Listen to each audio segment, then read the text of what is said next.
Hey guys, tonight we're sitting with medieval soldiers during the long stretches where absolutely nothing is happening. No battles. No heroic charges. No dramatic speeches shouted into the wind. Just waiting. So before you get comfortable, take a moment, like the video, and subscribe, but only if you genuinely enjoy what I do here. And let me know in the comments where you're listening from and what time it is for you. It's always interesting to see how far these quiet stories travel. Now dim the lights, maybe lower the volume just a little, and let's ease into tonight's slow, uneventful journey together. Medieval warfare was not constant action. It was not a sequence of exciting events stitched together by glory. It was mostly waiting. Waiting made up the majority of a soldier's life. Waiting before campaigns began. Waiting while leaders argued. Waiting while supplies arrived late, or didn't arrive at all. Waiting while the weather decided whether anything would happen today, or next week, or ever. If you imagine medieval soldiers as permanently busy, always sharpening swords or training dramatically in courtyards, it helps to gently set that image aside. Most days, there was nothing to do. And that nothing had to be managed carefully. Because idle soldiers were dangerous, not to the enemy, but to discipline itself. A medieval army could spend weeks, sometimes months, sitting in one place. Camped outside a city that refused to surrender. Parked along a road while messengers rode back and forth. Or simply stalled because someone important had not yet made a decision. During these times, soldiers did not relax. Relaxation led to boredom. Boredom led to complaints. Complaints led to disorder. So waiting became structured. Time itself was controlled. Days began early, regardless of whether anything was planned. Soldiers woke with the sun, not because action was coming, but because routine mattered more than purpose. Getting up late suggested comfort. Comfort suggested softness. Softness was not tolerated. Once awake, soldiers tended to basic tasks slowly and repeatedly. Weapons were checked, not because they would be used, but because checking them filled time. Armor was cleaned, adjusted, re-cleaned, and adjusted again. A sword already sharp enough was sharpened anyway. Not for efficiency. For occupation. When there was nothing to fight, soldiers fought entropy. They repaired straps. They patched clothing. They reorganized equipment they had already organized yesterday. Anything that turned waiting into activity was acceptable. Conversation happened, but not constantly. Too much talking created opinions. Opinions created tension. Tension created trouble. So talk came in short bursts, often about the same topics repeated endlessly. Food. Weather. How long this might last. No one knew the answers, but asking filled the silence. Games appeared when discipline allowed it. Simple games. Dice, stones, carved pieces on a rough board scratched into wood or dirt. Games with rules so basic they could survive boredom itself. Winning mattered less than passing time, losing was tolerated, provided it did not escalate into argument. Argument suggested energy. Energy suggested instability. Waiting demanded emotional flatness.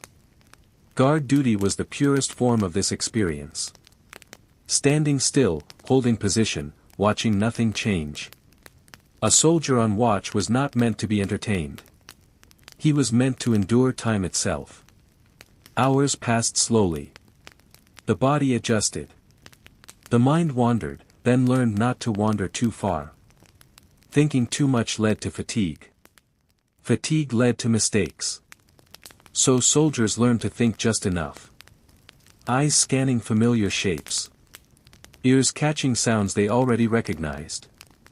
Feet shifting occasionally to remind the body it was still present. Night watches were worse. Darkness stretched time even further. Cold crept in. Sounds carried strangely. The mind filled gaps with imagined movement. Still, nothing usually happened. And that nothing was the point. Waiting trained patience. Waiting filtered out those who could not tolerate it. A soldier who broke under boredom would break under pressure. So medieval armies waited. And waited. And waited some more. And tomorrow would look very much like today. Waiting did not always feel the same. Some days it was heavy.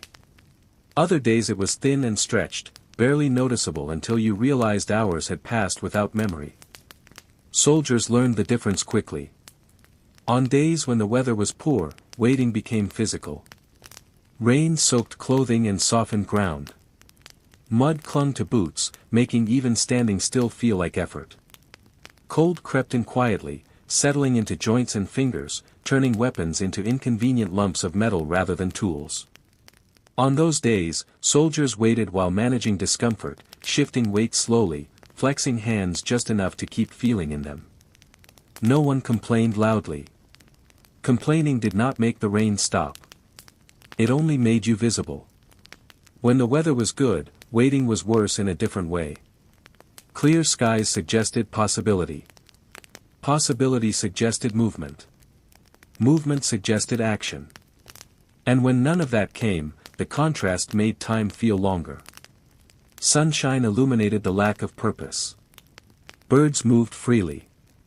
Clouds traveled. Soldiers stayed exactly where they were. They learned not to look at the horizon too often.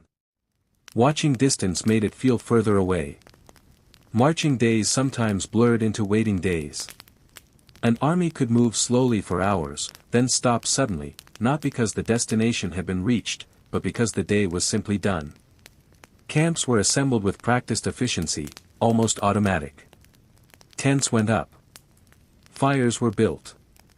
Food was prepared in the same way it always was. Then the waiting resumed in camp, time was divided into manageable pieces. Meals created anchors in the day. Not enjoyable events, just markers. Before food. During food. After food. Each phase had its own expectations. Before eating, soldiers were restless. During eating, they were focused. After eating, they were quiet. Food did not excite them. It settled them. Between these moments, soldiers filled time with presence rather than purpose. Sitting. Standing.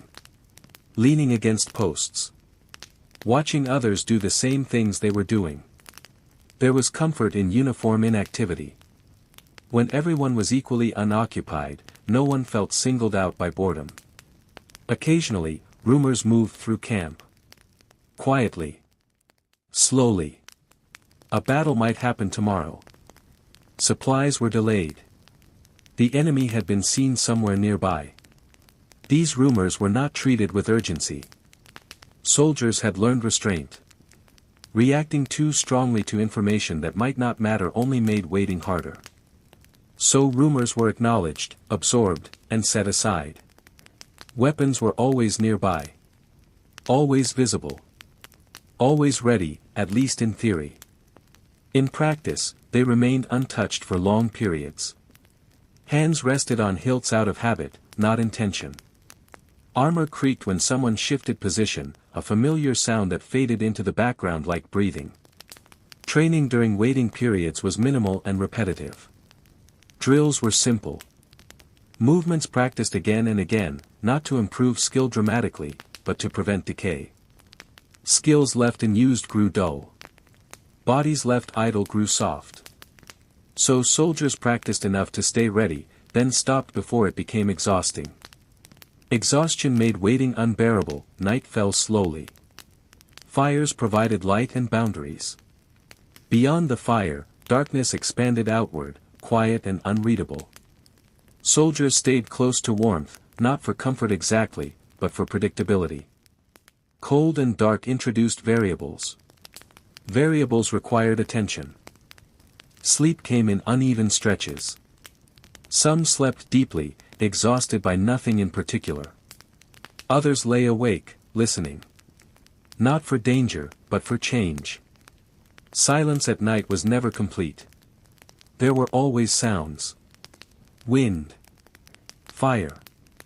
Someone shifting nearby. A distant animal. Each sound was evaluated briefly, then dismissed. Waiting trained the ear to ignore. Dreams, when they came, were rarely heroic. They were repetitive. Familiar places. Food. Home. Mundane memories resurfaced because the mind, like the body, defaulted to routine under pressure. Even imagination grew tired. Morning returned whether anyone wanted it or not. The cycle began again.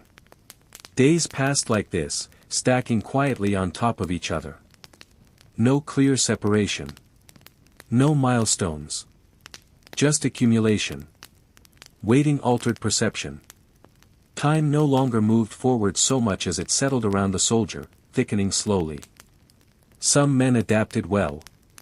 They became steady, patient, almost indifferent. Others struggled internally but learned to hide it. Visible frustration drew attention. Attention invited correction. Correction was unpleasant. So boredom was internalized. Waiting also revealed hierarchy. Officers waited differently. They had decisions to anticipate, orders to expect.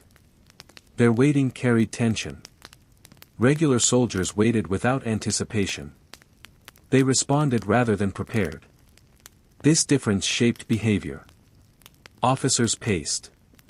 Soldiers stayed still. Stillness became a skill. Occasionally, something happened. A messenger arrived. Orders were given. The camp stirred briefly, like an animal shifting in its sleep. Then either action followed, or it didn't. If it didn't, the system absorbed the disturbance and returned to waiting with minimal fuss. False starts were common. Soldiers learned not to emotionally invest in movement until it was unavoidable. Sieges amplified this experience.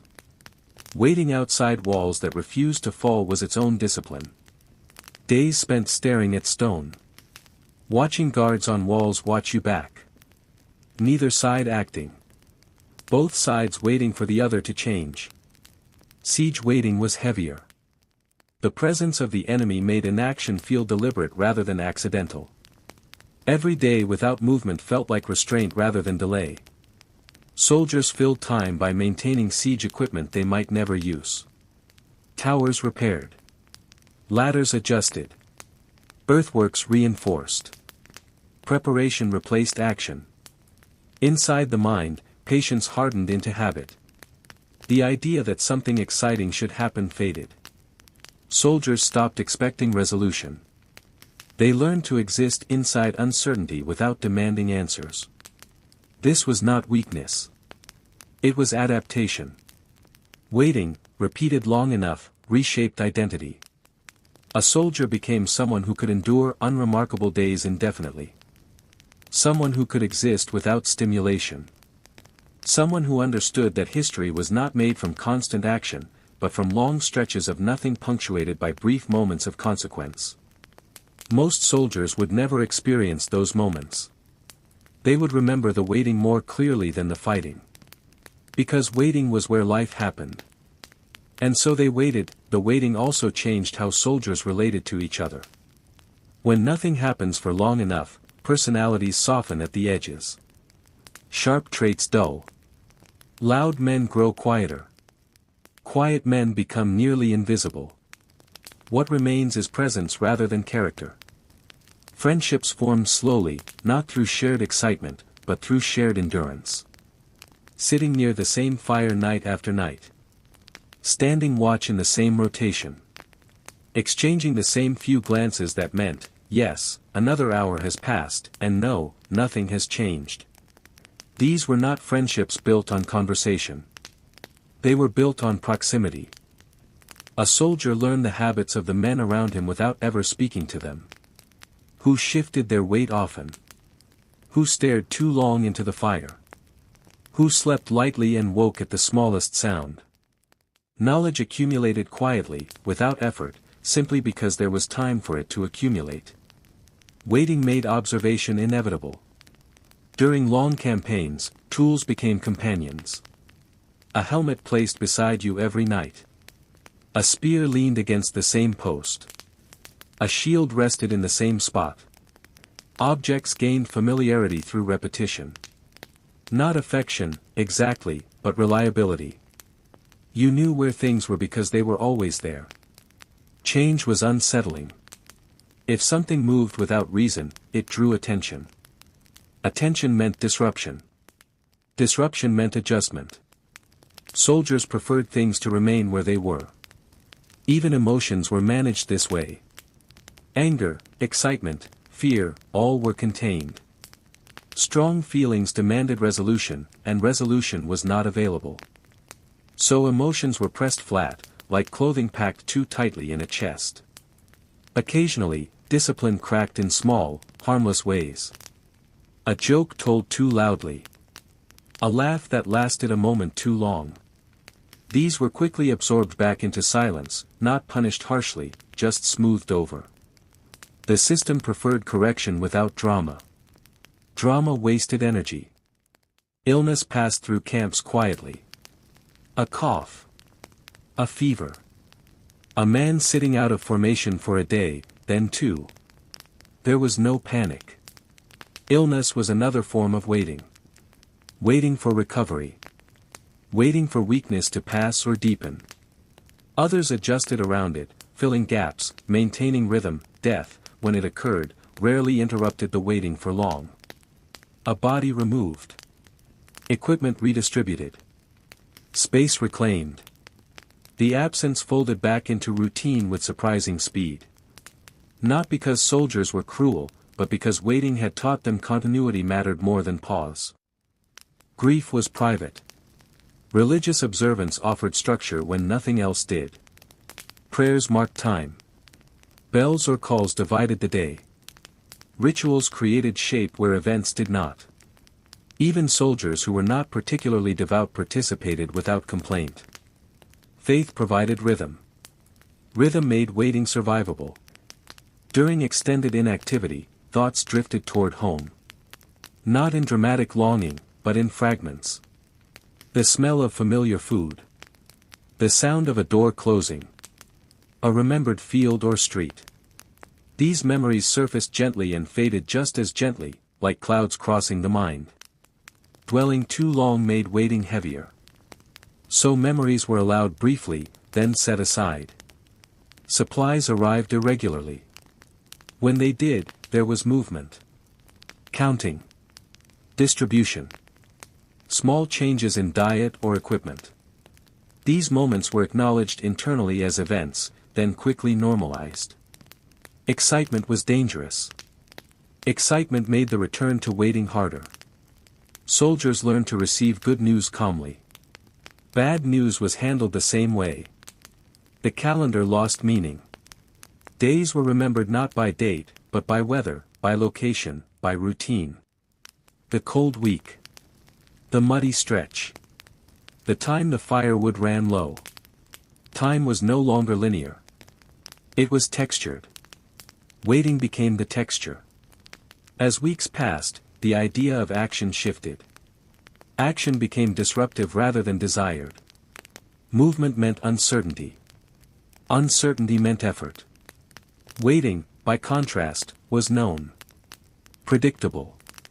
Controlled, some soldiers even preferred it. Not consciously. Not proudly. But instinctively. Waiting had rules.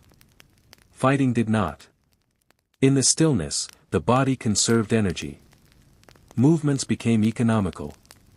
Gestures smaller. Words fewer. The soldier adapted to a life where nothing was demanded beyond presence and readiness without urgency. Eventually, orders did come. They always did. Marching resumed. Lines formed. Equipment was lifted, worn, adjusted.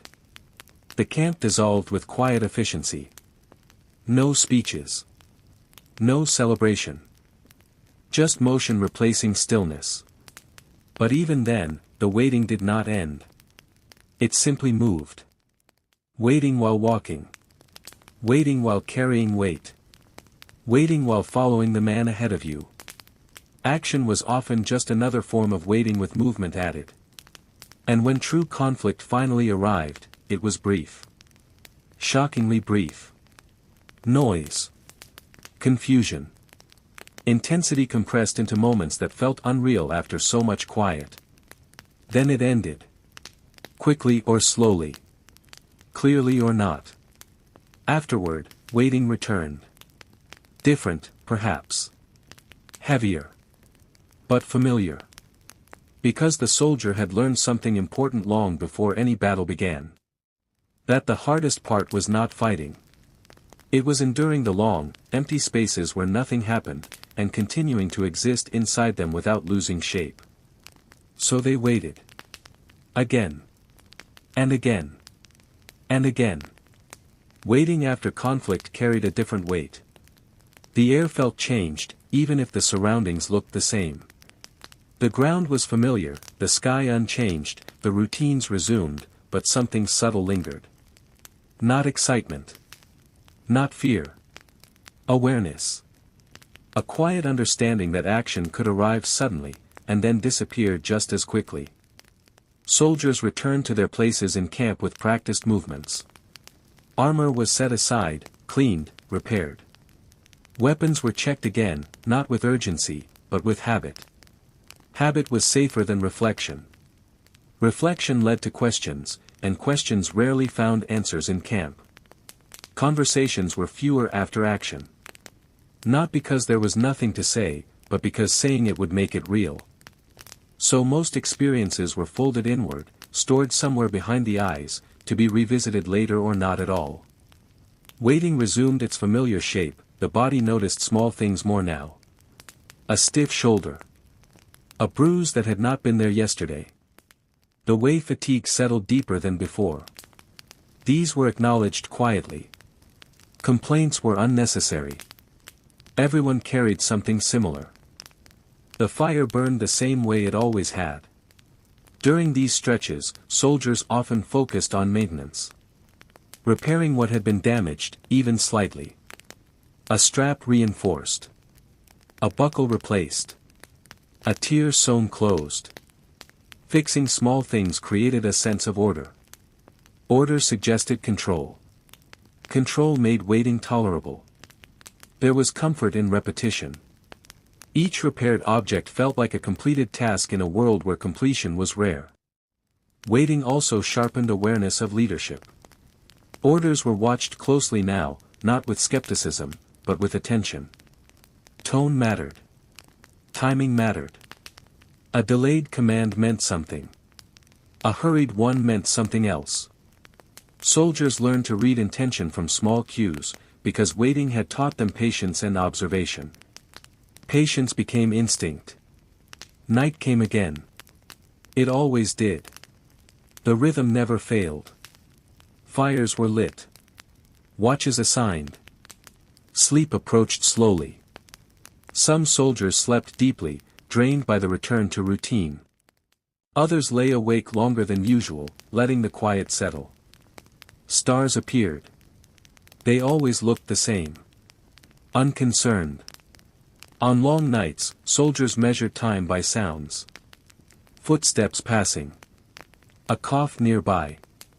The soft crack of wood in the fire. Silence between noises was as informative as noise itself. Long silence meant stability. Short silence meant adjustment. Waiting trained the mind to listen without expectation. Dreams changed after long periods of inactivity. They became simpler. Shorter. Less narrative. A moment. A sound. A sensation. The mind mirrored waking life, shedding complexity. Even imagination grew efficient. Morning arrived without announcement. Light crept in slowly, as if unsure whether it was needed. Soldiers woke, adjusted, stood. The day began because it always did, not because anything was planned. Waiting resumed. Over time, the soldier's sense of self blended with the routine. Identity shifted. He was no longer defined by where he came from, or what he hoped to do later. He was defined by where he stood now, and how long he could stand there. This was not despair. It was adaptation. Waiting reduced life to manageable pieces. Today. This hour. This watch. Large futures were unnecessary. Small endurance was enough. Occasionally, a soldier would realize he had stopped counting days. The thought would surface briefly, then fade. Counting no longer mattered. Time existed whether it was tracked or not. The waiting continued. And in that continuation, something subtle happened. Fear softened. Not because danger disappeared, but because fear required anticipation, and anticipation had been worn down by repetition. When everything takes a long time, urgency loses its edge. The soldier became calm not through comfort, but through familiarity with discomfort. Waiting made him steady. Years later, those who survived would remember this more than anything else. Not the clash of weapons. Not the shouting. Not even the fear. They would remember the hours where nothing happened, and how those hours shaped them quietly. Because medieval soldiers were not forged only in battle. They were shaped by waiting. Waiting that stretched days into something flatter, quieter, and strangely enduring. And so the time passed. And they remained. And they waited. Waiting also changed how soldiers understood effort. In the beginning, effort was physical. Carrying weight. Standing long hours. Holding posture. Over time, effort became mental. Resisting impatience. Resisting the urge to ask questions that had no answers. Resisting the instinct to seek stimulation where none existed. This kind of effort was quieter, but heavier. A soldier learned to conserve attention the same way he conserved strength. You did not watch everything. You did not think about everything. You let most things pass without engagement. Engagement was reserved for moments that truly required it. Waiting taught selectivity. Even hunger was experienced differently.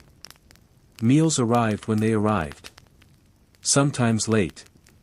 Sometimes thin. Soldiers adjusted expectations instead of protesting reality. Hunger became background noise rather than crisis. A dull presence that reminded the body it was alive, not something that demanded resolution. Water was treated the same way. You drank when permitted. You carried what you could. Thirst was acknowledged, then managed. Complaining changed nothing. Waiting refined endurance into habit. The longer an army remained idle, the more invisible the routine became. Actions were performed without conscious decision. Standing up. Sitting down. Adjusting gear. Responding to calls. All happened smoothly, without thought, as if the body had learned a schedule on its own. The mind followed. This automatic existence created space. Not loud space. Not creative space. Just room where nothing pressed urgently. In that room, thoughts drifted, slowed, then settled. Some soldiers found a strange calm there. Others found discomfort. But everyone learned to remain. Waiting was impartial. Weather returned as a constant teacher. Heat drained energy without movement. Cold demanded vigilance. Wind carried smells from places unseen. Rain flattened sound. Snow muffled the world until even waiting felt quieter. Each condition changed how time felt. Heat stretched hours. Cold compressed them. Rain dissolved boundaries. Snow paused everything. The soldier adapted to each without complaint. Camp routines adjusted subtly. Fires burned differently. Food cooked longer or shorter. Clothing layered or shed. These changes were minor, but they marked time better than dates ever could. Waiting marked seasons. When boredom threatened to rise too sharply, work appeared. Digging. Clearing. Carrying. Building small structures that might never be used. Work was not always necessary. But it was effective. It grounded attention in the present. After work, waiting felt easier. Authority understood this. Leaders who kept soldiers occupied prevented unrest. Idleness was the real enemy during long campaigns. Not because it was dangerous in itself, but because it invited reflection. Reflection invited dissatisfaction. Waiting without reflection was ideal. So tasks were assigned. Some meaningful. Some not. All useful in the same way. As time passed, soldiers stopped asking how long they would remain. The question implied an endpoint. Waiting did not promise one. It simply continued until it didn't. This acceptance reduced frustration. Even letters from home, when they arrived, were read quietly. Slowly. Sometimes repeatedly. News from elsewhere felt distant, almost theoretical. Life beyond the camp seemed unreal compared to the solidity of routine. Memories softened. Details blurred. Faces faded slightly. The present remained sharp. Waiting anchored attention to what was immediate. Occasionally, new soldiers joined the camp. They arrived with energy, curiosity, impatience. They asked questions. They looked around often. Veterans noticed this without comment. They recognized themselves from earlier days. The new soldiers would change. Waiting would see to that. Over time, the camp absorbed them. Their movements slowed. Their voices softened. Their expectations adjusted. Not through instruction, but through exposure. Waiting taught without speaking. The days continued to layer. One indistinct from the next, yet collectively heavy with duration. Life did not feel wasted. It felt suspended. As if time itself had agreed to pause, not briefly, but thoroughly. This suspension created a strange stability. Nothing improved quickly. Nothing worsened suddenly. Everything existed in a steady, controlled state. Waiting was control. Eventually, the idea of return began to surface. Not as a plan, but as a concept. Somewhere beyond this place, there was movement without waiting. Noise without restraint. Life with choices. The thought appeared occasionally, then drifted away. There was no urgency to hold it. Because here, in the waiting, everything was known. The fire. The ground. The men. The silence. Known things were easier than imagined ones. So the soldiers stayed where they were. They stood. They sat. They watched. Time passed without announcement. And they waited. Waiting also altered how soldiers understood reward. In other lives, effort led to outcome. Work produced result. Patience was temporary. Here, effort existed on its own. You stood because standing was required. You watched because watching was assigned. Nothing followed immediately. This separation of effort from reward reshaped expectation. A soldier stopped anticipating payoff. He learned to complete actions without looking ahead. The value was in completion itself, not in what followed. This made waiting sustainable. When nothing is promised, nothing is missing. Days continued to pass with gentle regularity. Not smooth, not pleasant, just steady. The camp aged quietly. Paths worn into the ground deepened. Fire pits darkened. Temporary structures began to look permanent simply because they had been there long enough. Waiting left marks. Clothing wore thin in familiar places. Knees. Elbows. Shoulders. Not from action, but from repetition. Sitting the same way. Carrying the same weight. Standing in the same posture. The body learned exactly how it was used. In this environment, time was not measured by change, but by endurance. Soldiers noticed small deviations immediately. A fire that burned lower than usual. A guard who returned early. A meal that tasted slightly different. These details stood out because sameness was the norm. Waiting sharpened sensitivity. Yet reaction remained muted. Not every difference mattered. The skill was knowing which ones did. This discernment came from long exposure, not instruction.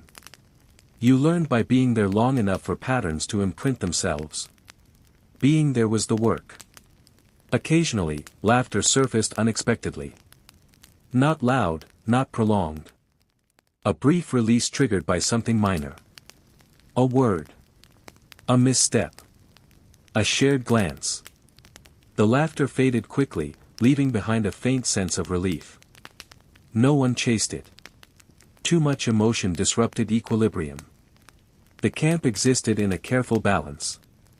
Enough structure to prevent chaos. Enough stillness to prevent exhaustion. Enough repetition to dull impatience. Waiting was calibrated. Even conflicts between soldiers were subdued. Tension appeared, hovered, then dissolved without confrontation. Fighting required energy and intention. Neither was abundant. Silence resolved most things simply by outlasting them. Waiting outlasted everything. As weeks became months, the soldier's inner pace slowed. Thoughts stretched. Reactions delayed. Urgency evaporated. This was not numbness. It was adaptation to a world where nothing responded quickly. Waiting taught the body and mind to match the environment. When instructions finally arrived, they were followed with precision. Not enthusiasm. Not reluctance. Simply execution. Action was a temporary deviation from waiting, not its opposite. Afterward, waiting reclaimed its place. The longer the waiting continued, the less remarkable it felt.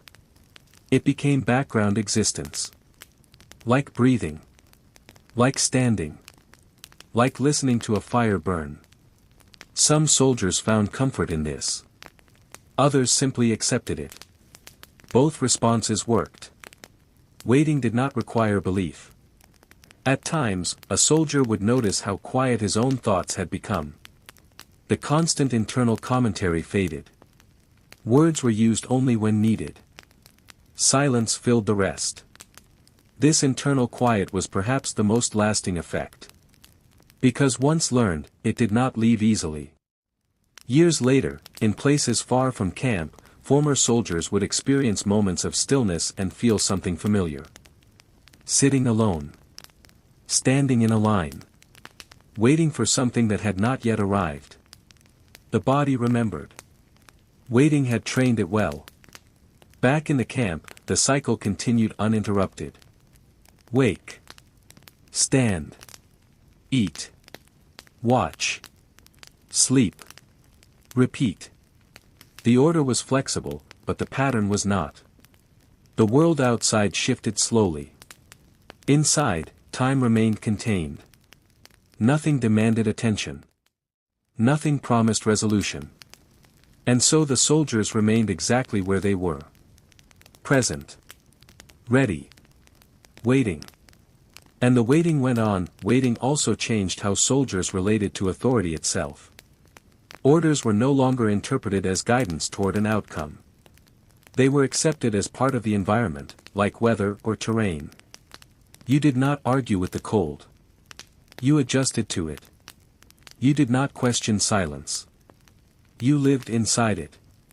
Authority blended into routine. When commands came, they were followed with minimal reaction. No anticipation. No resistance. Just movement replacing stillness for as long as required. Then stillness returned. This made the waiting feel stable. Predictable leadership was another constant in a world defined by delay. Predictability was valued more than speed. Over time, soldiers learned that most urgency was artificial. Shouted commands often led to long pauses. Alarms resolved into nothing. Signals were raised, then lowered. The system corrected itself slowly, deliberately. Waiting filtered out false urgency. The landscape became familiar in detail. Not dramatic features, but small ones. A stone that caught the light at sunset. A bend in the path where mud always pooled. A tree that leaned slightly more each week. These details anchored attention. They were quiet markers of continuity. The soldier's world shrank to what he could see repeatedly. Even sounds changed meaning. Distant noise was evaluated, then dismissed.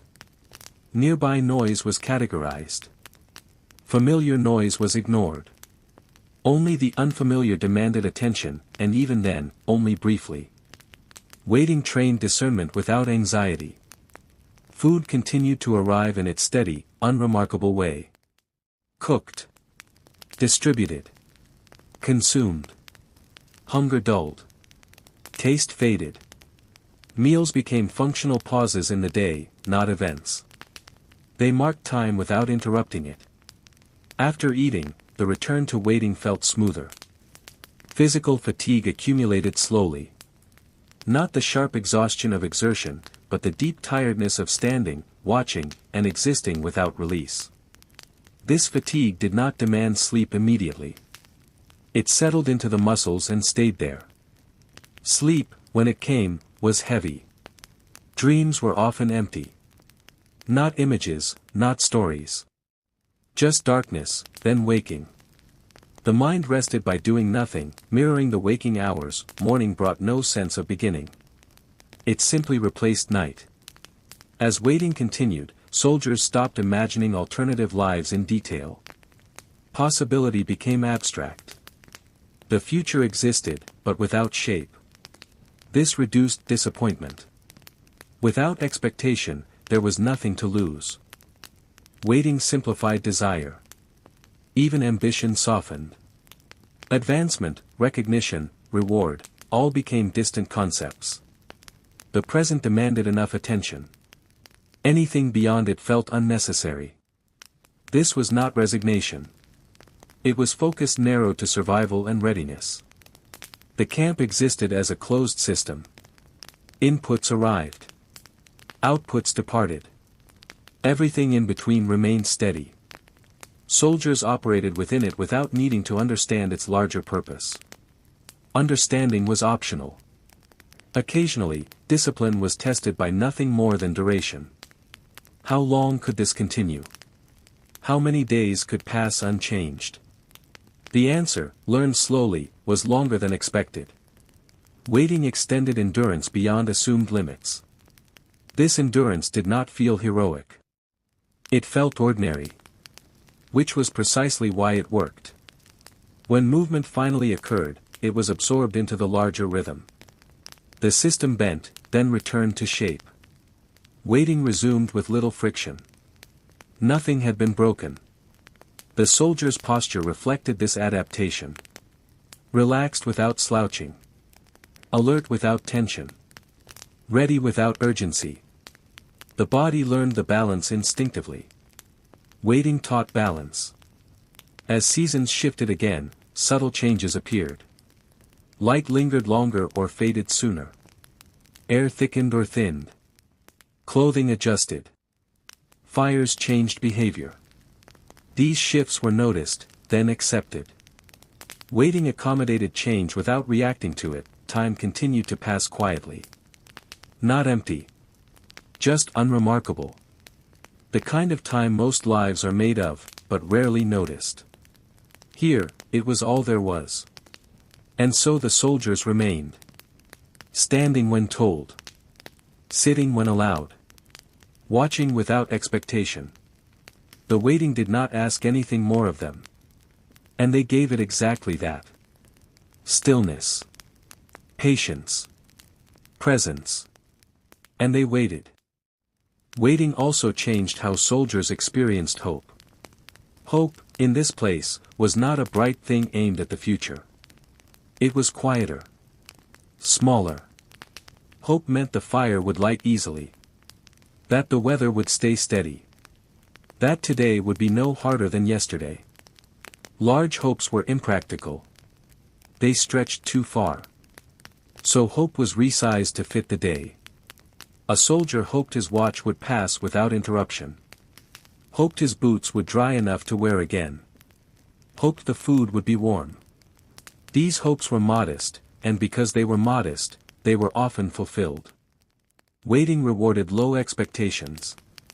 The body settled into this scale naturally. Muscles adjusted to long stillness. Balance improved. Endurance deepened. The body learned how to remain without strain. Standing became less effort. Sitting became more intentional. Even breathing slowed, syncing with the lack of urgency around it. The soldier became efficient at existing. The camp itself seemed to breathe this way. Smoke rose slowly. Fires burned low and steady. Movements were unhurried. Nothing rushed because nothing needed to. Urgency had no place here. Occasionally, time felt almost circular. The same actions repeated so precisely that it became difficult to distinguish one day from another. This was not confusion. It was continuity. A long, unbroken thread of presence waiting wove days together. In this state, the mind wandered less. Not because it was constrained, but because there was nowhere useful to go. Imagination returned to the same few places, then stopped trying. Silence filled the gaps comfortably. Thoughts shortened, some soldiers developed small rituals without realizing it. Sitting in the same spot. Adjusting gear in the same order. Eating at the same pace. These rituals were not superstition. They were anchors. Familiar actions stabilized time, waiting encouraged anchoring. When disruptions occurred, they were absorbed carefully. A sudden order. A brief movement. A raised voice. These moments passed through the system like ripples, fading quickly as calm reasserted itself. Calm was stronger than disturbance. Even fear, when it appeared, was muted. Fear required anticipation. Anticipation required imagination. Imagination had grown quiet. What remained was awareness without projection. The soldier noticed what was present and ignored what was not.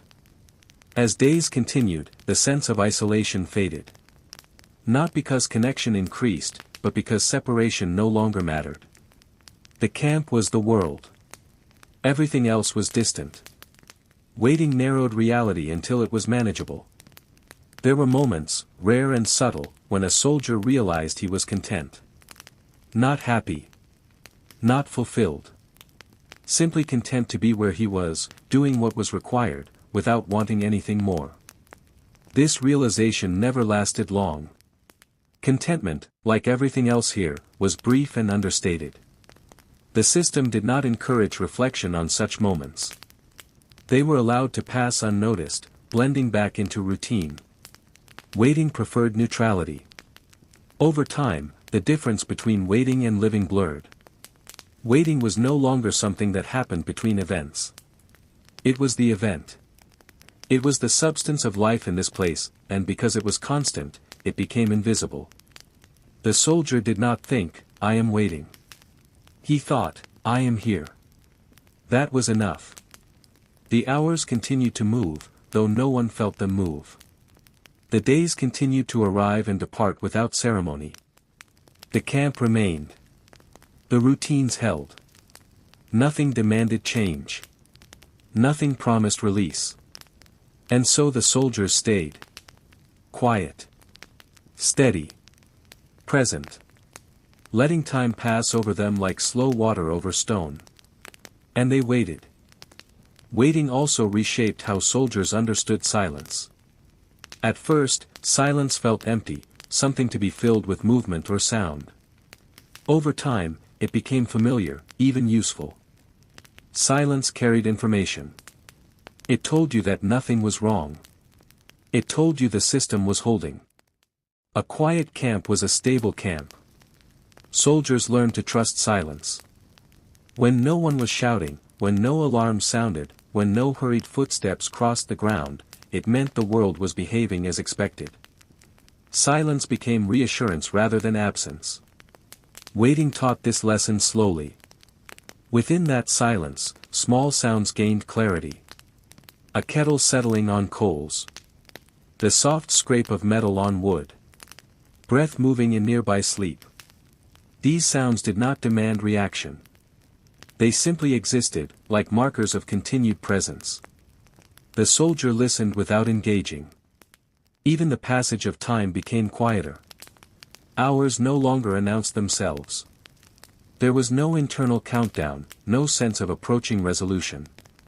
Time moved because it always moved, not because anyone was watching. Waiting released the need to track.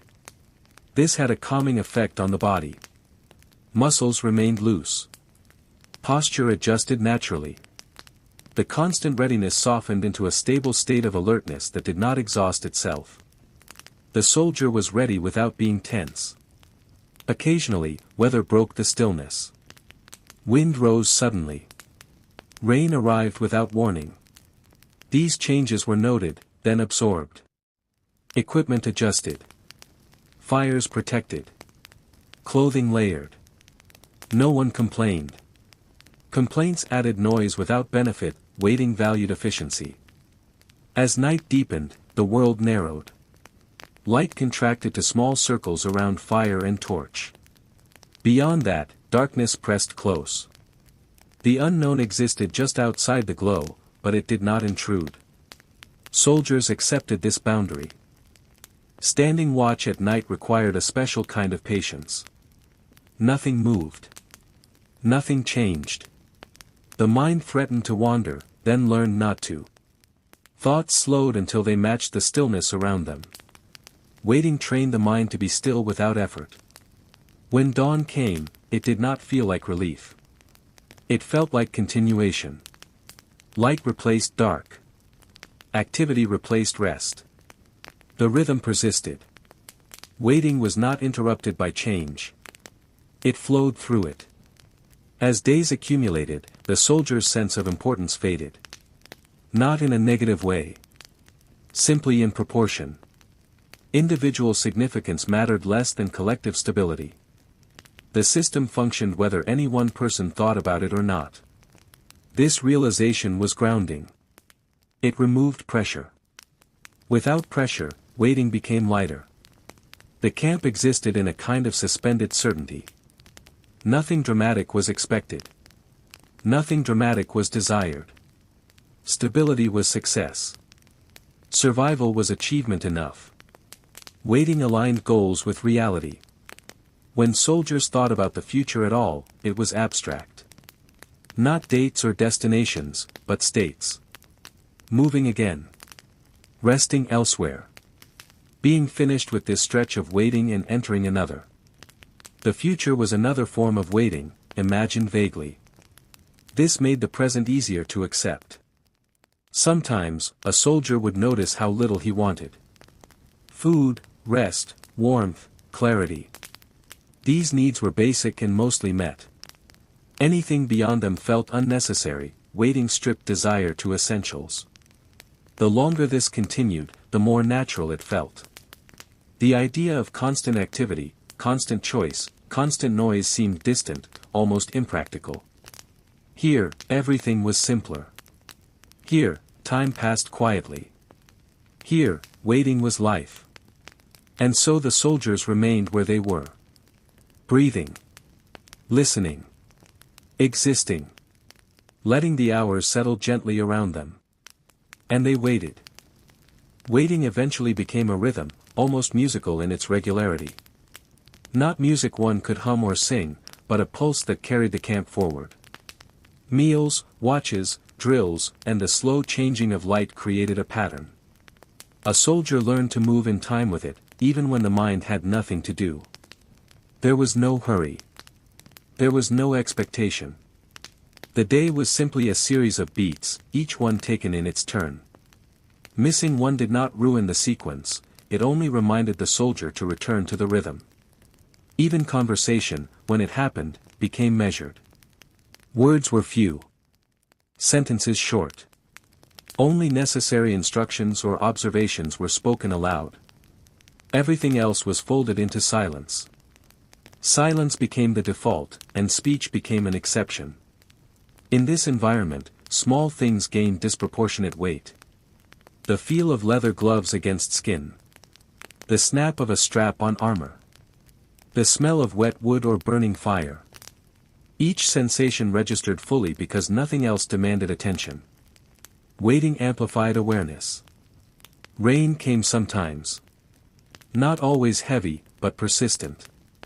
Soldiers adjusted without complaint. Boots squelched, clothes clung, fire smoked. Movement slowed slightly, as though the world itself had become viscous. Waiting stretched longer under rain. The cold pressed against bones, sharpening perception while dulling expectation. Night reinforced discipline. Darkness simplified the world. Firelight became precious. The soldier's eyes adjusted slowly, tracking small motions that might have been ignored in daylight. Shadows shifted. Breathing became audible. Sleep became measured. The night was not frightening. It was just another layer of stillness that in this stillness, the mind wandered less. It observed more. Awareness became practical. Attention narrowed to essential tasks, watch rotations, maintaining equipment, noting approaching weather. The soldier learned to conserve mental energy just as carefully as physical energy. Hunger was no longer an emergency.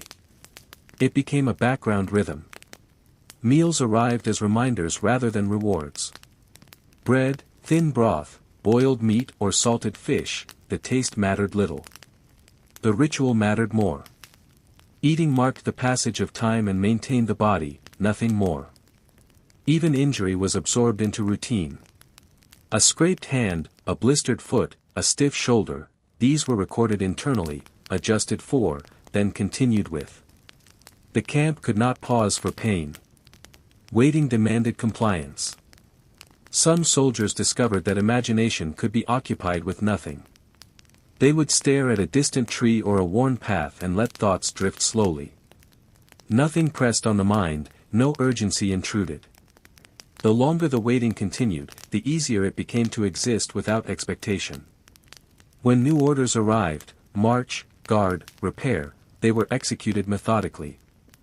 There was no rush, no enthusiasm, no dread. Action was simply a temporary variation in the pattern.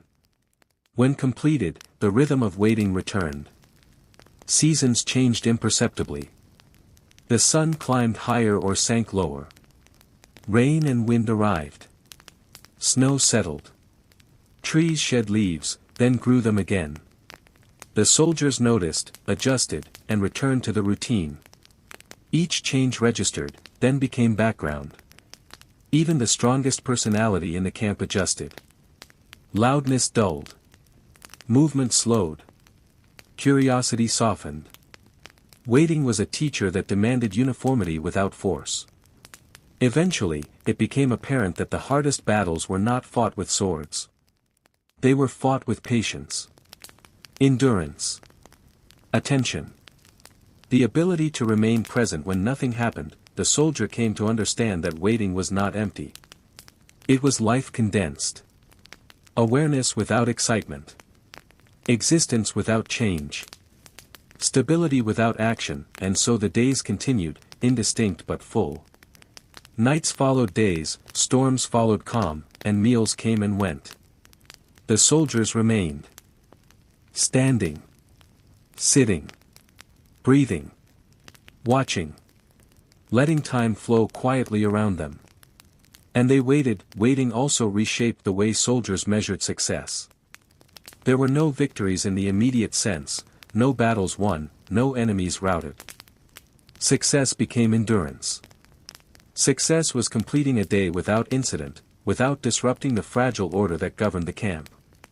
Tasks that might seem trivial outside, polishing armor, stacking firewood, repairing a strap, took on weight in the context of waiting. Doing them well mattered, even if no one praised it. Quality became its own reward. The soldiers learned subtle methods of efficiency. Movements became economical. Hands worked in predictable arcs. Breathing synchronized with effort. Even standing or walking consumed the least energy possible while remaining alert. Fatigue was managed, not overcome. Weather continued its quiet lessons. A cold wind forced tighter grips, deeper layers of clothing, and longer pauses near the fire. Sunlight exposed weaknesses in tents and clothing. Rain tested patience and endurance. Each condition demanded adjustment without complaint. Even morale became a quiet, internalized matter. Soldiers noticed small comforts, a fire that stayed lit longer than expected, bread slightly fresher than usual, a firefly at night. These moments were not celebrated. They were quietly acknowledged and filed away as minor victories over monotony. The rhythm of the day grew almost musical. Wake. Stand. Eat. Watch. Work. Rest. Sleep. Each cycle became predictable, comforting in its repetition, shaping the mind to move in sync with its environment. Sometimes, a soldier would notice a comrade in a subtle way. The way his boots were worn. The faint sound of breathing in sleep. The rhythm of a hand adjusting a strap on armor. These small observations were catalogued mentally, not shared, and formed a quiet understanding of the people around him. Waiting sharpened perception. Dreams during sleep became brief, often abstract. They were more fragments than stories, the smell of wet earth, a distant voice, a flicker of movement. The mind mirrored waking life in their simplicity, rehearsing calmness rather than action. Hunger remained steady and predictable. Bread, thin soups, occasional meat or fish continued to arrive as scheduled. Soldiers no longer sought variety. Desire for flavor diminished. Food became fuel, and fuel was all that was required. Even conversation was minimal. Words were used only when necessary, instructions, observations, or alerts. Long discussions were rare. Silence dominated, carrying meaning without noise. Sometimes, noise disrupted this silence, a sudden call, the clatter of a dropped tool, or an unexpected shout. These moments were noted, responded to, then folded back into the prevailing quiet. The rhythm absorbed them. Time itself became elastic. Days merged. Weeks seemed shorter. Months elongated in memory. Without markers like celebrations, letters, or milestones, only routine and repetition defined duration. The soldier's sense of self narrowed. Not in despair, but in efficiency. Identity shrank to the immediate, standing, observing, eating, resting, completing tasks. Future and past receded into the background. Waiting conditioned thought. Impulses were muted. Reactions delayed. Urgency was an alien sensation. Calm became instinctive. Eventually, movement arrived. Orders. Marches. Patrols. Repairs. Action punctuated stillness. But even then, the soldier understood it as temporary. Waiting resumed quickly after. Movement did not replace it, it flowed into it, a variation on the existing rhythm. Pain and discomfort were endured silently. Blisters, bruises, stiff joints, acknowledged, adjusted for, integrated. The camp could not pause for individual suffering.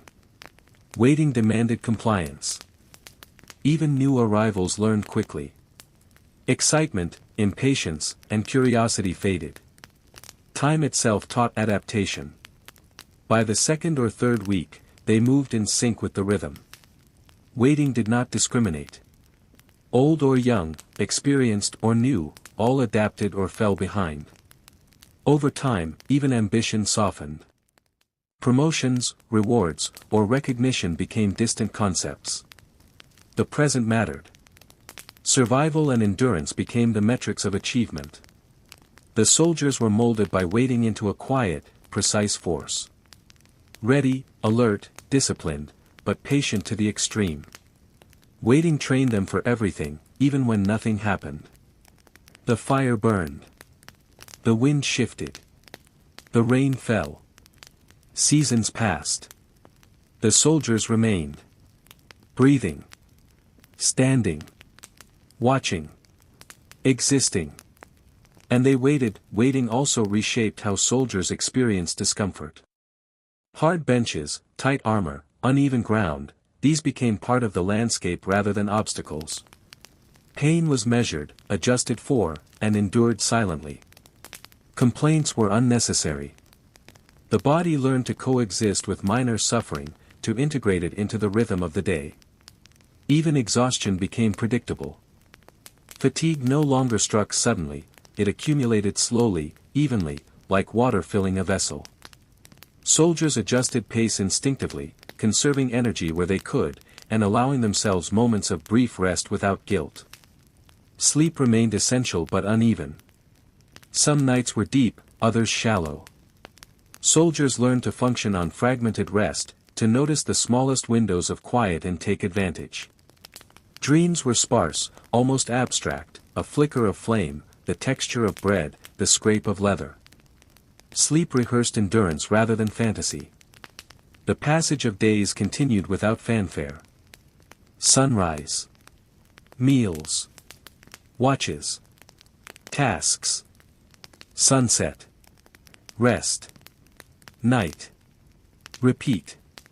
The sequence provided structure in a world with little else to define it. Even movement became measured. Walking across camp, adjusting gear, carrying supplies, each action followed minimal effort and precise timing. The soldier's body became efficient, almost mechanical in rhythm. Waiting had honed him. Weather remained an unspoken teacher. Cold mornings required layered clothing and careful circulation. Hot afternoons demanded shade, slow pacing, and hydration. Rain taught patience and stillness. Snow demanded vigilance and warmth. Each element was absorbed, accommodated, endured. Small sensory details became amplified. The smell of wet wood, the sound of distant hoofbeats, the texture of leather against skin, all registered fully. Nothing demanded reaction, but awareness sharpened. Waiting trained perception without urgency. Hunger was a rhythm, not a crisis.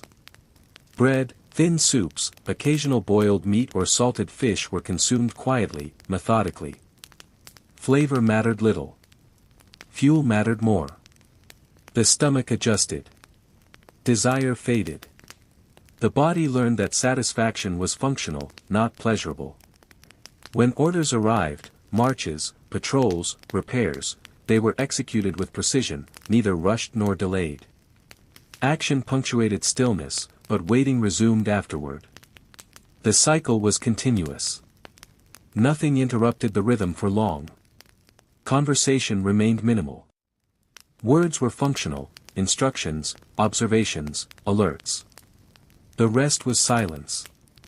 Silence carried meaning, alertness, compliance, patience. Soldiers learned to communicate efficiently, sparingly, without excess. Even minor disturbances were noted and absorbed. A dropped tool, an unexpected shout, the sound of distant animals, these were processed quickly and returned to the background. Waiting dominated, time itself seemed elastic. Days blended. Weeks lengthened or shortened in perception. Without celebrations, letters, or milestones, routine defined existence. The past and future receded, leaving only the immediate. The soldier's identity contracted. Self-awareness became practical, standing, observing, eating, resting, performing tasks. The mind no longer dwelled on what was lost or what might come. Presence was sufficient. Patience became instinctive. Reactions slowed. Urgency faded. Calm became default. The soldier moved through the day like water through a channel, bending to the constraints of waiting. Even hope shrank to small, tangible things, fire burning steadily, food arriving on time, weather remaining manageable. Large hopes were impractical. Small hope, consistently fulfilled, was enough. New soldiers learned quickly. Excitement, impatience, and curiosity were eroded by exposure. They moved in rhythm with the camp. Waiting trained them faster than orders could. Even ambition softened. Promotions and recognition became abstract. Present endurance and survival became metrics of success. Waiting trained soldiers for everything, even when nothing happened. Fires burned. The wind shifted. Rain fell. Seasons changed. Soldiers remained. Breathing. standing, watching, existing. And they waited. Waiting also reshaped how soldiers experienced observation. At first, looking for movement or change felt instinctive, even urgent. Over time, it became deliberate and measured.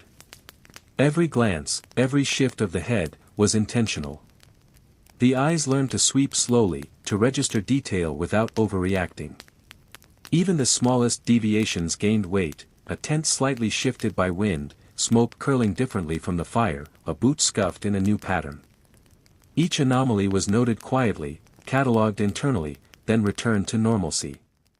Nothing demanded vocal acknowledgement. Silence was enough. The rhythm of breathing extended beyond the individual. Standing watch, soldiers noticed the rise and fall of chests nearby, the faint exhalations of comrades in sleep.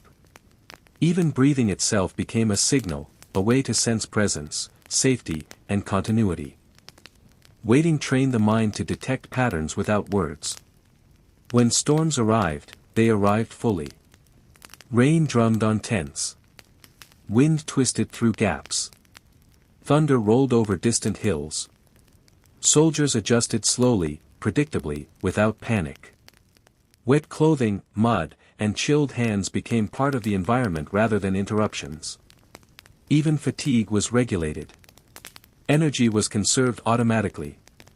Soldiers learned to expend effort only when necessary, to stand with weight evenly distributed, to walk without tension. The body adapted to a constant state of readiness without exhaustion.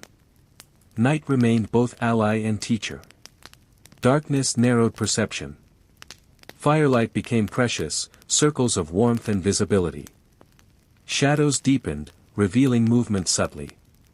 Listening became more important than seeing.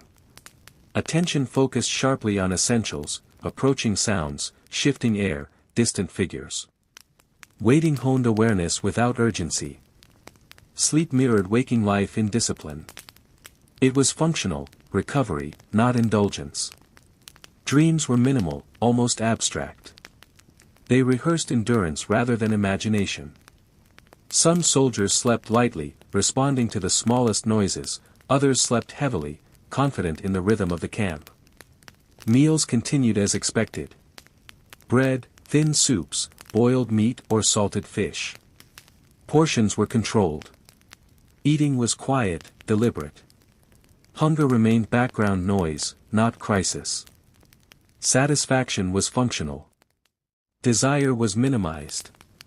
Pleasure was neither encouraged nor expected. Action punctuated stillness, marches, patrols, repairs, but it was always temporary. Waiting resumed afterward, seamless. The rhythm was continuous, imperceptible in its return. Disturbances, dropped tools, unexpected shouts, minor conflicts, were absorbed into routine quickly, leaving calm intact. Time itself became flexible. Days blended together. Weeks lengthened or shortened in perception. Without festivals, letters, or milestones, only routine defined reality. The past and future receded. Presence became the anchor. Identity contracted to essentials, standing, observing, eating, resting, completing tasks. Thoughts of ambition, personal gain, or alternate lives faded. Patience became instinctive. Calm replaced urgency. Soldiers learned to exist in alignment with the rhythm of waiting. Hope shrank to practical measures, fire staying lit, food arriving, weather remaining manageable. Large hopes were dangerous. Small hopes, fulfilled consistently, were sufficient. New soldiers adapted quickly. Excitement and impatience eroded under exposure. They learned to move with the rhythm. Waiting trained them faster than instruction could. Even discipline became second nature. Tasks were performed without debate, without reflection, without rush. Precision was enough. Waiting enforced obedience as effectively as any drill or command. And still, the camp persisted. Fires burned. The wind shifted. Rain fell. Seasons changed. Soldiers remained. Breathing. Standing. Watching. Existing. And they waited. Waiting also reshaped how soldiers experienced repetition. At first, it felt tedious, even unbearable. Each day seemed like a copy of the last: wake, stand, eat, watch, work, rest, sleep, repeat. Over time, repetition ceased to feel tedious. It became grounding, predictable, almost comforting in its constancy. The body learned the cadence. Movements became automatic: adjusting armor, tying laces, carrying water, tending fires. Muscle memory replaced conscious thought. Every motion became efficient, economical, precise. Waiting trained the body to move only when necessary and remain still when required. Even minor discomforts were absorbed into rhythm. Blisters, stiff joints, chafing, acknowledged, accommodated, forgotten. Pain became a background sensation rather than an emergency. The mind no longer reacted dramatically to minor suffering. Night brought its own lessons. Darkness limited vision but amplified sound and touch. Listening replaced looking. The faint scrape of a boot, the whisper of wind in trees, the distant roll of thunder, all were registered, processed, and filed silently. Waiting honed awareness. Sleep became functional. Dreams were sparse, often abstract fragments of experience: the texture of bread, a flicker of fire, the movement of a shadow. The mind rehearsed endurance, efficiency, and calm. Rest was a tool, not a retreat. Meals continued without variation. Bread, thin soups, occasional boiled meat or salted fish. Portions controlled, taste irrelevant.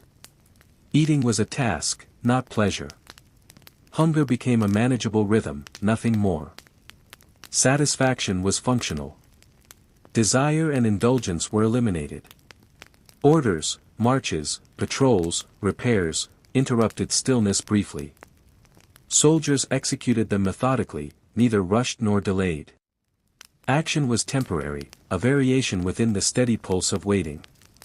Afterwards, calm resumed naturally. Even conversations followed restraint. Words were minimal: instructions, alerts, observations. Silence carried meaning: attention, compliance, patience. Waiting cultivated communication efficiency without excess. Disturbances were absorbed swiftly. A dropped tool, a sudden shout, a fleeting mishap, they registered and dissolved into the ongoing rhythm. Waiting dominated, maintaining equilibrium. Time itself became elastic. Days blended into one another. Weeks lengthened or shortened in perception. Routine was the only reliable measure. Past and future faded, the present became the entire world. Identity narrowed. Self-awareness contracted to essentials: standing, observing, eating, resting, completing tasks. Ambition and imagination shrank. Patience and calm became instinctive. Urgency faded from thought. Hope was reduced to essentials: fire steady, food on time, weather manageable. Small, consistent fulfillment replaced grand expectation. New soldiers adapted quickly. Excitement, impatience, curiosity, all eroded. Waiting trained them faster than orders could. Discipline became natural. Tasks were executed without hesitation, without debate, without reflection. Precision replaced intention. The camp persisted. Fires burned. Winds shifted. Rain fell. Seasons changed. Soldiers remained. Breathing. Standing. Watching. Existing. And they waited. Waiting eventually became almost invisible. Not absent, but constant, like the air, like gravity. The soldier no longer tracked time. Days, weeks, months, they arrived and departed without ceremony. The rhythm of the camp replaced all markers of change. Even small tasks were absorbed into this endless continuity. Polishing armor, stacking firewood, tending fires, adjusting clothing, all repeated, all deliberate, all unnoticed except by the soldier performing them. Repetition became grounding rather than tedious. The body adapted completely. Muscles learned the exact effort required for each motion.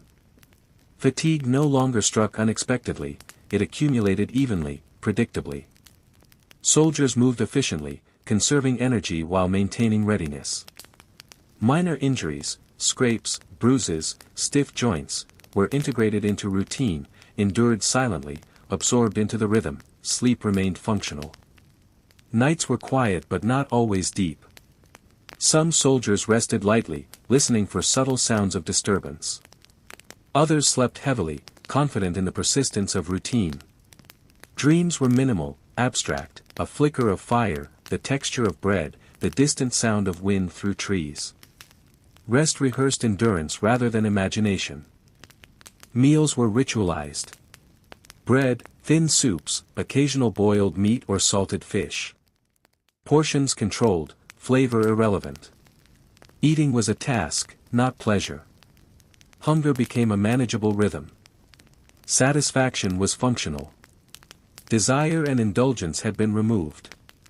Even conversation was reduced. Words were few, instructions, observations, alerts. Silence dominated, carrying meaning, attention, compliance, patience. Soldiers learned to communicate efficiently, sparingly, without excess. Waiting trained restraint. When orders arrived, marches, patrols, repairs, they were executed with precision.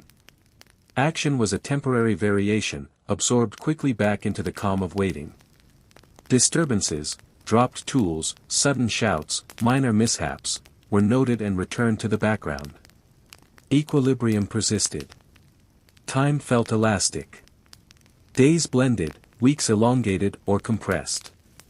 Past and future became abstract. Only the present existed. The soldier's identity contracted to essentials: standing, observing, eating, resting, completing tasks. Ambition, imagination, even personal desire receded. Patience became instinctive. Calm replaced urgency. Hope shrank to minimal measures: fire staying lit, food arriving, weather remaining manageable. Large hopes were dangerous. Small hopes, fulfilled consistently, were sufficient. Waiting rewarded moderation. New soldiers learned quickly. Excitement, impatience, curiosity, eroded by exposure. Waiting trained them faster than any command could. Discipline became second nature. Tasks performed without hesitation, without discussion, without reflection. Precision replaced deliberation. The camp itself became part of the soldier. Fire, wind, rain, seasons, all absorbed into the rhythm. The environment shaped the body and mind silently. Waiting enforced compliance, endurance, and presence. Eventually, a soldier realized he was aware in ways he had never been before. Sight, sound, touch, even smell, all sharpened. Each small anomaly stood out: a shifted tent, smoke curling differently, the scrape of a boot on stone. Nothing demanded immediate action. Observation alone was enough. Time continued to pass, imperceptible yet persistent. Nothing changed, yet everything endured. The soldiers remained. Breathing. Standing. Watching. Existing. And they waited. Waiting became more than routine. It became a teacher, shaping thought, perception, and even the rhythm of life itself. Soldiers learned to notice what mattered and ignore what did not. Small details, the angle of a tent flap, the sound of a distant bird, the faint change in wind, became more significant than distant rumors, imagined futures, or remembered pasts. The body adapted further. Muscles learned subtle micro-adjustments to remain ready without fatigue. Even breathing became measured, slow, and consistent. Posture balanced alertness with relaxation. Every movement minimized effort while maintaining readiness. Waiting taught efficiency at a level invisible to anyone outside the camp. Food continued its quiet lessons. Bread, soups, occasional boiled meat or salted fish. Portions exact. Flavor irrelevant. The act of eating became meditation: slow chewing, swallowing, steady breath. Desire and indulgence had been stripped away.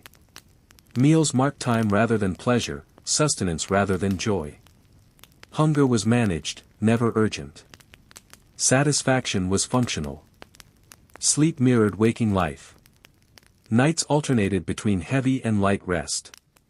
Soldiers learned to sleep in shifts, aware of distant sounds but undisturbed by them. Dreams were sparse, often abstract, the texture of bread, a flicker of fire, or distant wind. Sleep trained endurance, not imagination. Weather remained an unspoken instructor. Cold mornings required layered clothing and careful circulation. Rain demanded patience and adjustment. Hot afternoons required shade, careful pacing, and hydration. Snow required vigilance, warmth, and patience. Each element was observed, integrated, and endured silently. Silence dominated conversation. Words were functional, instructions, observations, alerts. Silence carried meaning, attention, patience, obedience. Soldiers learned to communicate efficiently without excess. Waiting shaped their speech and thought alike. Even disturbances became absorbed quickly. A dropped tool, an unexpected shout, a fleeting mishap, all were noted and folded back into the rhythm of the camp. Nothing broke the quiet, persistent flow. Waiting became stronger than disturbance. Time stretched. Days blurred. Weeks lengthened or compressed. Past and future faded. Only the present existed. Identity contracted to essentials, standing, observing, eating, resting, completing tasks. Ambition, imagination, personal desire, all receded. Calm replaced urgency. Patience became instinctive. Hope shrank to minimal, practical forms, fire maintained, food arriving on schedule, weather manageable. Large hopes were dangerous, small, consistent fulfillment sufficed. Waiting rewarded moderation. New soldiers adapted quickly. Excitement, impatience, curiosity, eroded by exposure. Waiting trained them faster than orders or lectures could. Discipline became instinctive. Tasks were performed without hesitation, debate, or reflection. Precision replaced deliberation, the camp became part of the soldiers. Fire, wind, rain, seasons, all absorbed into the rhythm of life. The environment shaped body and mind silently. Waiting enforced compliance, endurance, and attention. Eventually, soldiers noticed subtle changes in perception. Sight sharpened. Sound became more nuanced. Touch was precise. Smells became informative. Small anomalies, shifted tent flaps, smoke curling differently, a boot scuff, stood out. Observation became a form of discipline, requiring no action beyond awareness. Time continued, imperceptible yet persistent.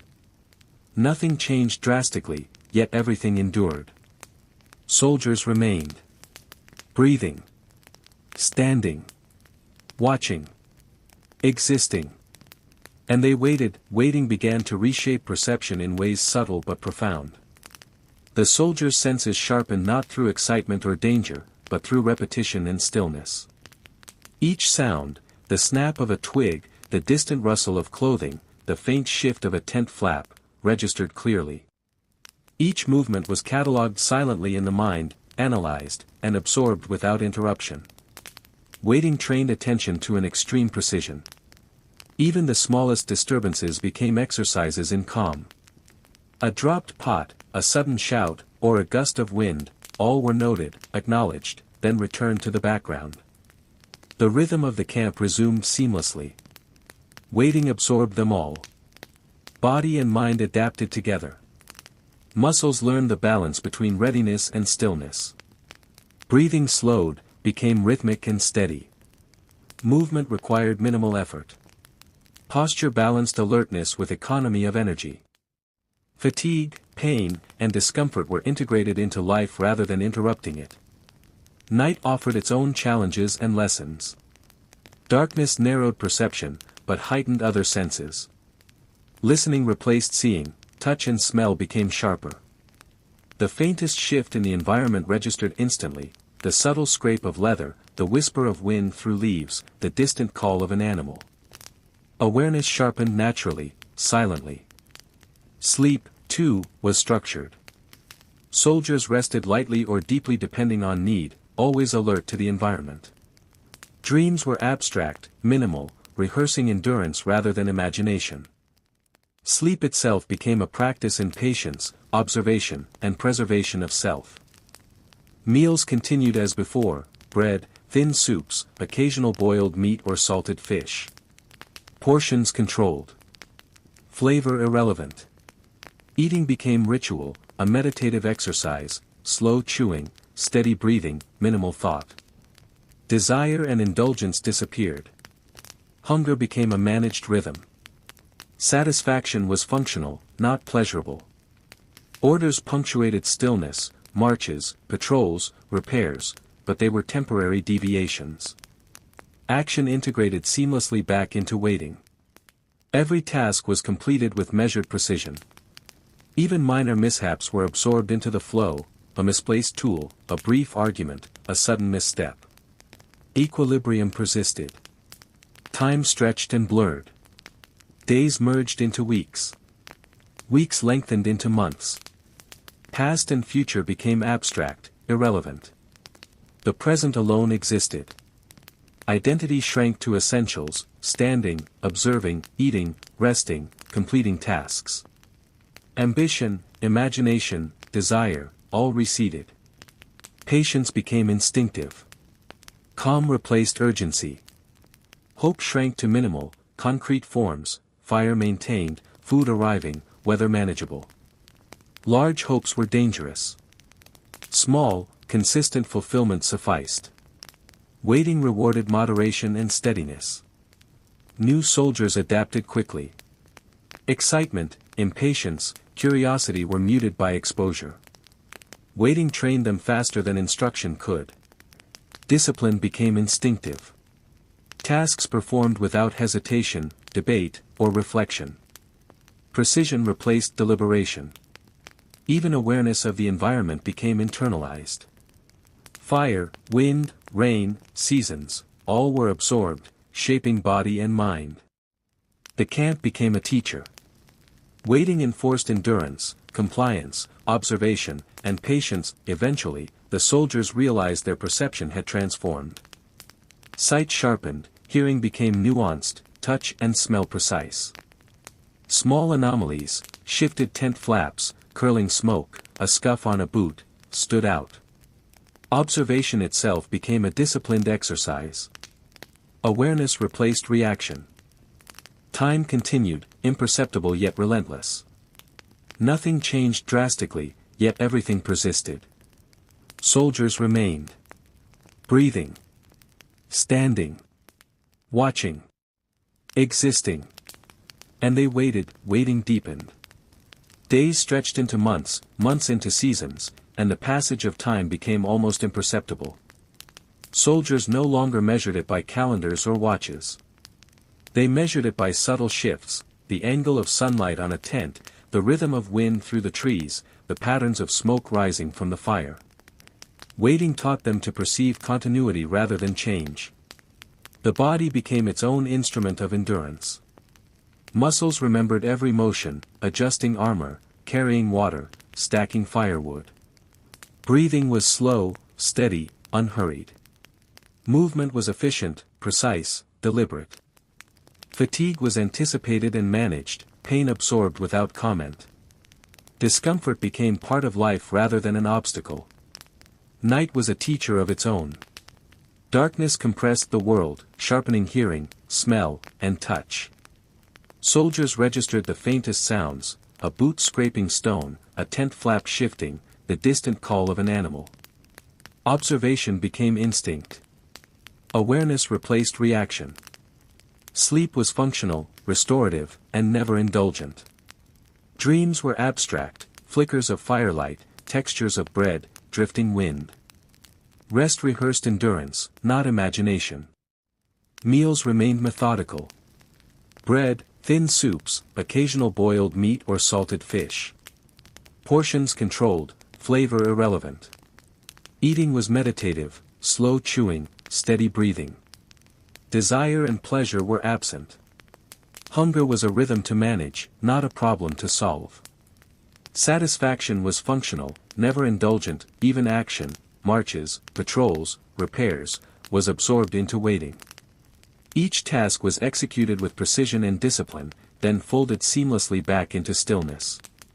Disturbances, misplaced tools, dropped supplies, sudden shouts, were noted and returned to the rhythm. Nothing broke the flow. Waiting endured. Time became elastic. Days merged, weeks blurred, months faded into indistinct patterns. The past and future became abstract, only the present existed. Identity contracted to essentials: standing, observing, eating, resting, performing tasks. Ambition and imagination receded. Calm replaced urgency. Patience became instinctive.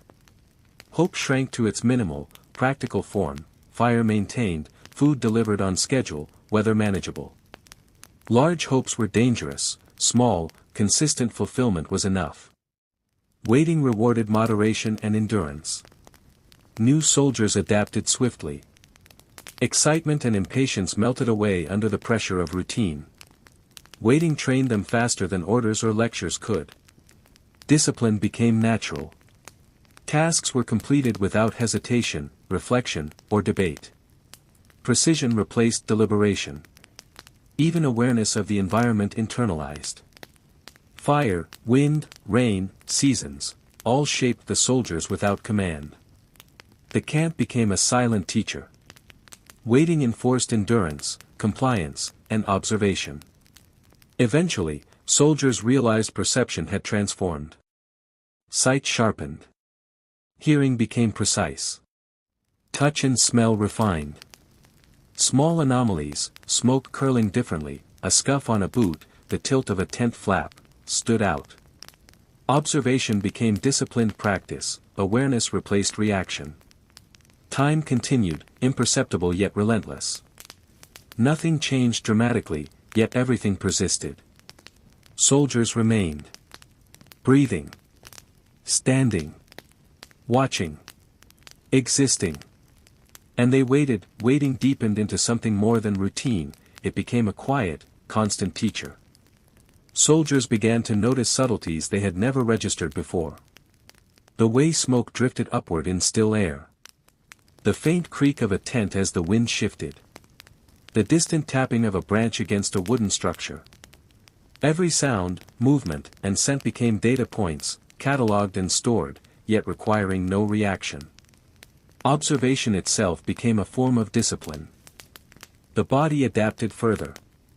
Each motion, adjusting armor, carrying water, stacking firewood, was measured, precise, and economical. Muscles remembered, without thought, the effort required for every task. Breathing slowed, evened, and became rhythmic. Fatigue was absorbed before it could dominate, pain acknowledged and filed away as a small, background sensation. Every sensation was noted, yet nothing distracted from the rhythm. Night brought its own lessons. Darkness sharpened perception. Hearing became acute, touch more sensitive, smell more discerning. Soldiers registered even the smallest deviations in the environment: a boot scraping stone, a rope shifting slightly, the faint call of a distant animal. Sleep became functional and restorative rather than indulgent. Dreams were abstract, rehearsals of endurance, meditations on patience, fragments of movement and texture rather than narrative.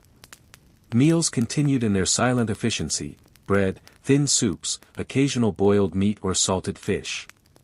Portions were exact, flavor irrelevant.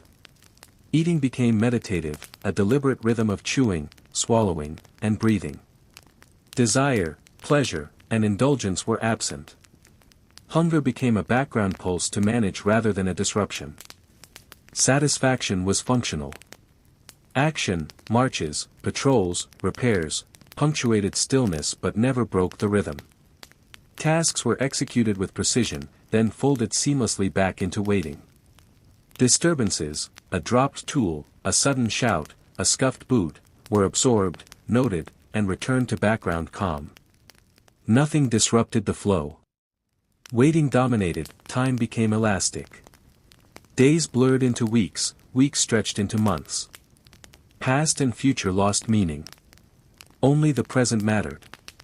Identity contracted to its essentials: standing, observing, eating, resting, completing tasks. Ambition, imagination, personal desire, all receded. Patience became instinctive. Calm replaced urgency. Hope narrowed to its most practical form: fire maintained, food arriving, weather manageable. Large hopes were dangerous, small, consistent fulfillment was enough. Waiting rewarded discipline and endurance. New soldiers adapted rapidly. Excitement, impatience, curiosity, all eroded by exposure. Waiting trained them faster than orders could. Discipline became instinctive. Tasks were completed without reflection, hesitation, or debate. Precision replaced deliberation. Even awareness of the environment internalized. Fire, wind, rain, seasons, all shaped the soldiers silently. The camp itself became a teacher. Waiting enforced endurance, compliance, and observation. Eventually, the soldiers realized perception had transformed. Sight sharpened. Hearing became nuanced. Touch and smell precise. Small anomalies, shifted tent flaps, curling smoke, scuffed boots, stood out clearly. Observation became a disciplined practice. Awareness replaced reaction. Time persisted, imperceptible yet relentless. Nothing changed dramatically, yet everything endured. Soldiers remained. Breathing. Standing. Watching. Existing. And they waited. Waiting became so complete that it seeped into every thought, every sensation, every moment of existence. Soldiers no longer distinguished between movement and stillness, action and observation, they had merged. Standing by the fire, adjusting armor, listening to distant wind, all were part of a single, continuous rhythm. The mind learned subtle endurance. Thoughts were quieted, filtered. Urgency faded. Impulse became a memory rather than a command. Observation became full presence, noticing the tilt of a tent flap, the direction of smoke, the sound of a distant animal. Every small deviation was recorded, understood, integrated, and then released. Nothing required action, everything was absorbed. The body followed suit. Muscles remembered precisely how to adjust, lift, carry, bend, and rise. Fatigue no longer struck abruptly, it accumulated evenly and was anticipated. Discomfort, blisters, stiff joints, chafing, was acknowledged, adapted to, and integrated silently. Breathing became rhythmic, energy carefully conserved. Night deepened perception further. Darkness narrowed sight but heightened listening, touch, and smell. Tiny anomalies, scrapes, shifts, distant calls, stood out. Soldiers learned to detect patterns without urgency, understanding without reaction. Sleep was functional, restorative, necessary, and brief. Dreams were sparse, abstract rehearsals of endurance and attention, not stories or imagination. Meals were predictable, exacting, necessary.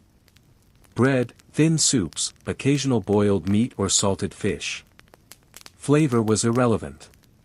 Eating was methodical, chew slowly, swallow deliberately, maintain calm. Hunger was background rhythm, not distraction. Satisfaction was functional. Desire had no place. Even action was absorbed seamlessly. Marches, patrols, repairs, temporary deviations within the constant rhythm of waiting. Disturbances, a dropped tool, a sudden shout, a scuff on a boot, were acknowledged and reintegrated immediately. Waiting dominated. Time itself lost conventional meaning. Days, weeks, months merged. Past and future became irrelevant, only the present mattered. Identity contracted to its essentials: standing, observing, eating, resting, completing tasks. Ambition, imagination, personal desire, all receded. Patience became instinctive. Calm replaced urgency. Hope shrank to the smallest, most practical measures: fire maintained, food delivered on schedule, weather manageable. Large hopes were dangerous. Small, reliable fulfillment was enough. Waiting rewarded discipline and endurance. New soldiers adapted swiftly. Excitement, impatience, curiosity, all eroded. Waiting trained them faster than orders could. Discipline became instinctive. Tasks were completed without reflection, hesitation, or debate. Precision replaced deliberation. Even the environment became internalized. Fire, wind, rain, seasons, all shaped soldiers silently. The camp itself became a teacher. Waiting enforced endurance, compliance, attention, and awareness. Perception transformed. Sight sharpened. Hearing became acute. Touch and smell precise. Subtle deviations, shifted tent flaps, curling smoke, the tilt of a boot, were observed and catalogued. Awareness became instinctive, observation replaced reaction. Time continued, imperceptible yet relentless. Nothing changed drastically, yet everything persisted. Soldiers remained. Breathing. Standing. Watching. Existing.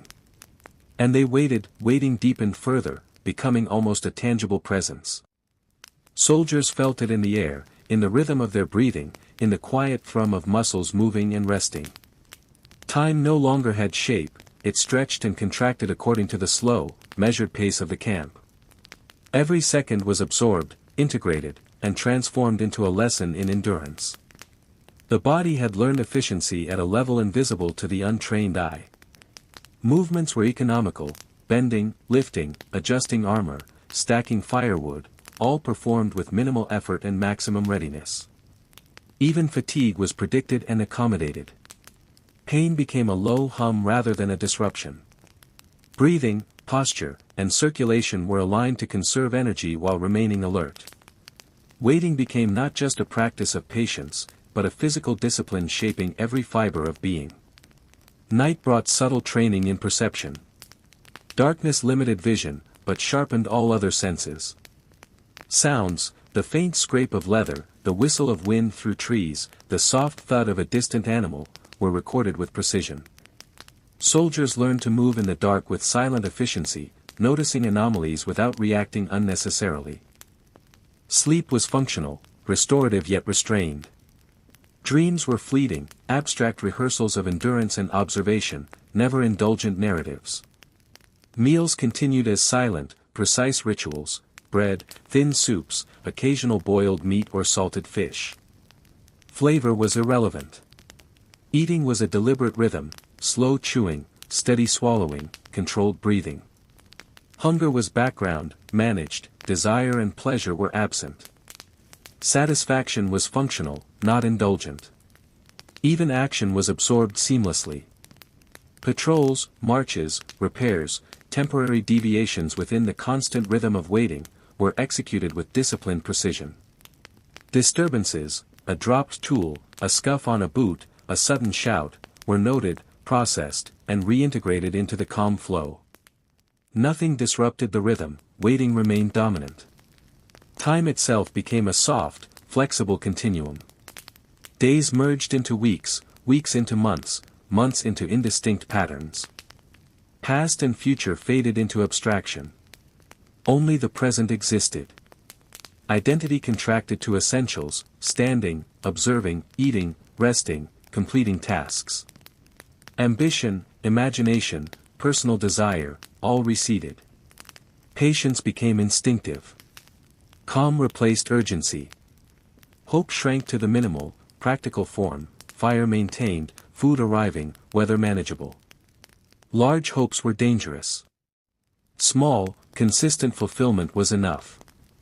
Waiting rewarded moderation, endurance, and attention. New soldiers adapted swiftly. Excitement, impatience, curiosity, all eroded under exposure. Waiting trained them faster than any orders could. Discipline became instinctive. Tasks were completed without hesitation, reflection, or debate. Precision replaced deliberation, the environment itself became internalized. Fire, wind, rain, seasonal shifts, all shaped soldiers silently. The camp, the world around it, became a teacher. Waiting enforced endurance, compliance, observation, and awareness. Perception transformed. Sight sharpened. Hearing became acute. Touch and smell refined. Subtle deviations, shifted tent flaps, curling smoke, a scuffed boot, were noticed instantly. Observation became instinctive, awareness replaced reaction. Time persisted, imperceptible yet relentless. Nothing changed dramatically, yet everything endured. Soldiers remained. Breathing. Standing. Watching. Existing. And they waited, waiting evolved into a quiet permanence. Soldiers moved through days and nights without the usual markers of time, no celebrations, no letters, no news from afar. Only the rhythm of the camp defined existence, the fire's warmth, the scrape of leather, the faint groan of wooden structures under wind or snow. Time became a current to drift within rather than a series of events to measure. The body became attuned to subtle efficiency. Movements, adjusting armor, lifting water, stacking firewood, walking patrols, required minimal effort and maximum precision. Even fatigue was absorbed before it could strike harshly.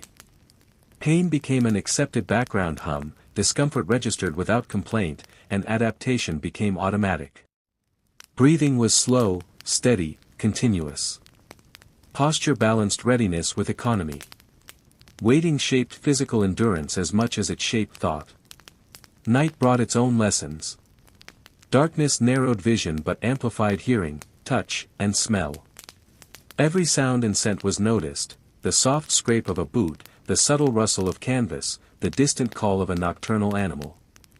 Observation replaced reaction, awareness became a form of meditation. Sleep was functional, restorative, brief, disciplined.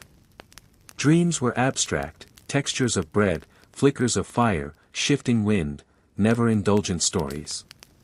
Meals remained rigidly consistent, bread, thin soups, occasional boiled meat or salted fish. Portions were exact, flavor was irrelevant. Eating became deliberate, methodical, and meditative. Hunger was managed, desire suppressed, pleasure eliminated. Satisfaction was functional, never indulgent. Action, marches, patrols, repairs, interrupted stillness only briefly, then folded seamlessly back into waiting. Disturbances, dropped tools, sudden shouts, minor mistakes, were absorbed and reintegrated without disruption. The rhythm of waiting dominated all. Time itself softened into elasticity. Days blended into weeks, weeks stretched into months. Past and future became abstract concepts. Only the present existed. Identity contracted to essentials, standing, observing, eating, resting, completing tasks. Ambition, imagination, desire, all receded. Calm replaced urgency. Patience became instinctive. Hope shrank to its simplest, most practical forms, fire maintained, food arriving, weather manageable. Large hopes were dangerous. Small, consistent fulfillment sufficed. Waiting rewarded endurance and moderation. New soldiers adapted quickly. Excitement, impatience, curiosity, all eroded. Waiting trained them faster than instruction could. Discipline became instinctive. Tasks were completed without hesitation, reflection, or debate. Precision replaced deliberation. The environment became part of the soldiers' minds. Fire, wind, rain, snow, seasonal shifts, all absorbed silently. The camp became a teacher. Waiting enforced endurance, discipline, attention, and observation. Perception sharpened. Sight became acute. Hearing, touch, and smell refined. Minor anomalies, shifted tent flaps, curling smoke, a scuffed boot, stood out clearly. Observation itself became a practice in patience. Awareness replaced reaction, time continued, imperceptible yet persistent. Nothing changed dramatically, yet everything endured. Soldiers remained. Breathing. Standing. Watching. Existing. And they waited. Waiting stretched into years, though no soldier marked the passage of time in conventional ways. Seasons arrived quietly, shifting light, wind, temperature, and landscape. Snow covered the ground with silent persistence, melting to reveal frost-hardened soil. Rain fell in steady patterns, turning paths to mud, softening the air. Summer sun pressed down, warm and relentless, only to fade gradually. Soldiers adapted to each change without comment. Observation, endurance, and patience remained their only guides. The body, honed by routine, had become a machine of endurance. Movements, lifting, adjusting, stacking, walking, were automatic, precise, and efficient. Fatigue was anticipated and managed, minor pain became part of the rhythm, neither distraction nor complaint. Breathing and posture aligned to conserve energy, maintain readiness, and endure the slow rhythm of waiting. Night remained a profound teacher. Darkness compressed vision but heightened hearing, touch, and smell. Each creak of a wooden plank, each whisper of wind through canvas, each distant sound, an animal, a footstep, was recorded, understood, and catalogued. Observation replaced reaction. Awareness became instinct. Sleep was functional, restorative, disciplined. Dreams were brief and abstract, textures, movements, patterns, rehearsals of endurance rather than stories. Meals continued as silent rituals, bread, thin soups, occasional boiled meat or salted fish. Portions were precise, flavor irrelevant. Eating became meditative, slow chewing, deliberate swallowing, steady breathing. Hunger was manageable, desire suppressed, indulgence non-existent. Satisfaction was functional, never emotional. Even tasks, patrols, marches, repairs, were absorbed seamlessly into waiting. Disturbances, a dropped tool, a sudden shout, a scuffed boot, were acknowledged, then folded back into the calm rhythm. Waiting dominated all. Time became irrelevant. Days blended into weeks, weeks into months, months into years. Past and future were abstract, only the present existed. Identity narrowed, standing, observing, eating, resting, performing tasks. Ambition, imagination, desire, all receded. Patience became instinctive. Calm replaced urgency. Hope persisted in minimal, practical forms, fire maintained, food delivered, weather endured. Large hopes were dangerous. Small, reliable fulfillment sufficed. Waiting rewarded endurance, focus, and resilience. New soldiers were tempered by this rhythm. Excitement, impatience, curiosity, all eroded. Waiting trained faster than orders or instruction. Discipline became instinctive. Tasks were performed without hesitation, reflection, or debate. Precision replaced deliberation. The environment became internalized.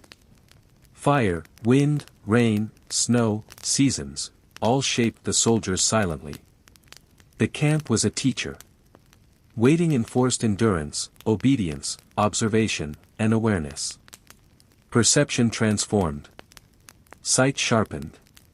Hearing, touch, and smell became precise. Minor deviations, tilted tents, curling smoke, a scuff on leather, stood out clearly.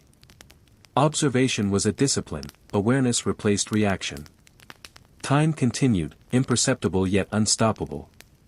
Nothing changed drastically, yet everything endured.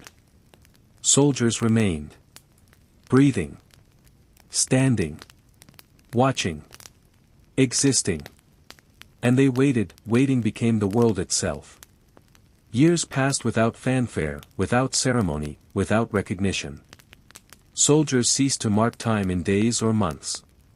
Instead, they measured it in small, imperceptible shifts, the angle of light on canvas, the weight of snow settling on wood, the steady rhythm of the wind through trees.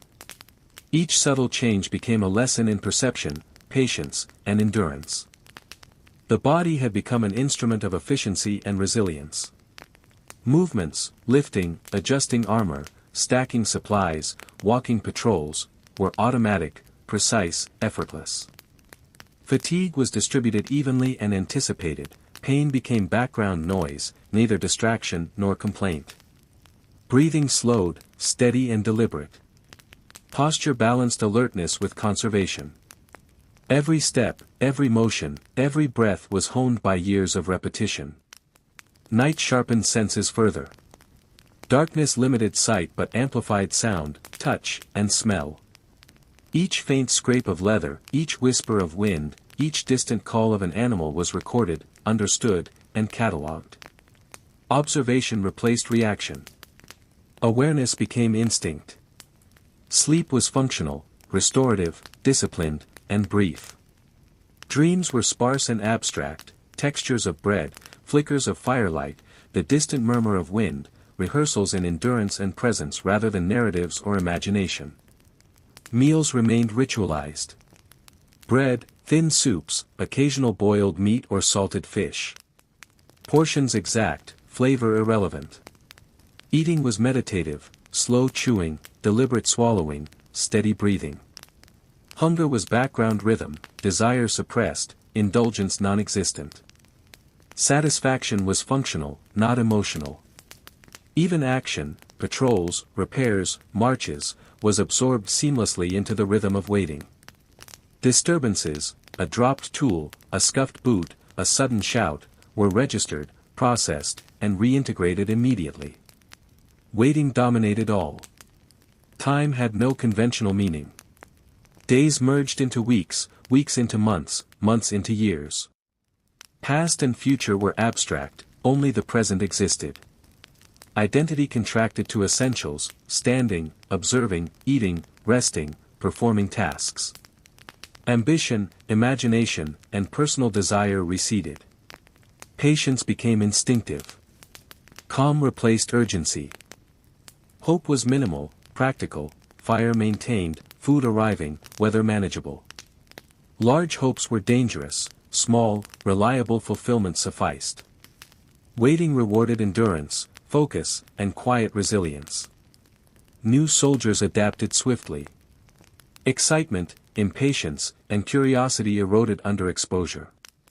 Waiting trained faster than instruction or orders. Discipline became instinctive. Tasks performed without hesitation, reflection, or debate. Precision replaced deliberation. The environment became a teacher. Fire, wind, rain, snow, seasonal shifts, all shaped soldiers silently. Observation, endurance, and compliance were integrated into every action. Perception transformed. Sight sharpened. Hearing, touch, and smell became precise instruments of awareness. Minor deviations, tilted tent flaps, curling smoke, scuffed boots, stood out clearly. Observation became a discipline, awareness replaced reaction. Time persisted, imperceptible yet unstoppable. Nothing changed dramatically, yet everything endured. Soldiers remained. Breathing. Standing. Watching. Existing. And they waited. Waiting became more than routine, it became a framework for existence itself. Months of monotony turned into years, and the soldiers' minds began to reorganize themselves around the rhythm of the camp. Past memories faded into abstractions, as though they belonged to someone else. Future plans dissolved into irrelevance. Only the present mattered, the fire's warmth, the scrape of leather, the distant whistle of the wind. Time became a texture rather than a measure. The body had been reshaped by endurance. Every motion, adjusting armor, carrying water, stacking supplies, walking patrols, was precise, efficient, and habitual. Fatigue was anticipated, discomfort normalized. Pain no longer intruded, it was simply part of the rhythm. Breathing slowed, posture maintained equilibrium between readiness and conservation. Even sleep followed a pattern, functional, restorative, brief. Dreams were fleeting and abstract, textures of bread, flickers of fire, the murmur of wind, never stories, never indulgent. Meals remained exacting rituals. Bread, thin soups, occasional boiled meat or salted fish. Flavor was irrelevant. Eating was meditative, deliberate chewing, careful swallowing, steady breathing. Hunger was a rhythm to manage, desire and indulgence had no place. Satisfaction was functional, never emotional. Action, patrols, repairs, marches, was absorbed seamlessly. Minor disturbances, a dropped tool, a scuffed boot, an unexpected shout, were recorded, integrated, and returned to the rhythm. Waiting dominated all. Time lost conventional meaning. Days merged into weeks, weeks into months, months into years. Identity shrank to essentials, standing, observing, eating, resting, performing tasks. Ambition, imagination, desire, all receded. Patience became instinctive. Calm replaced urgency. Hope existed only in minimal, practical measures, fire maintained, food delivered, weather endured. Large hopes were dangerous, small, reliable fulfillment was enough. Waiting rewarded endurance, focus, and discipline. New soldiers adapted swiftly. Excitement, impatience, curiosity, all eroded under the pressure of monotony. Waiting trained faster than any orders or instruction. Discipline became instinctive. Tasks were performed without hesitation, reflection, or debate. Precision replaced deliberation. The environment itself became a teacher. Fire, wind, rain, snow, seasonal shifts, all absorbed silently. The camp molded soldiers' perception and endurance. Observation became instinct, awareness replaced reaction, over time, perception transformed. Sight sharpened. Hearing became precise. Touch and smell were refined. Subtle deviations, shifted tent flaps, curling smoke, scuffed boots, the faintest noises, were noticed instantly. Observation became a discipline in itself, the mind a constantly alert instrument. Time continued, imperceptible yet relentless.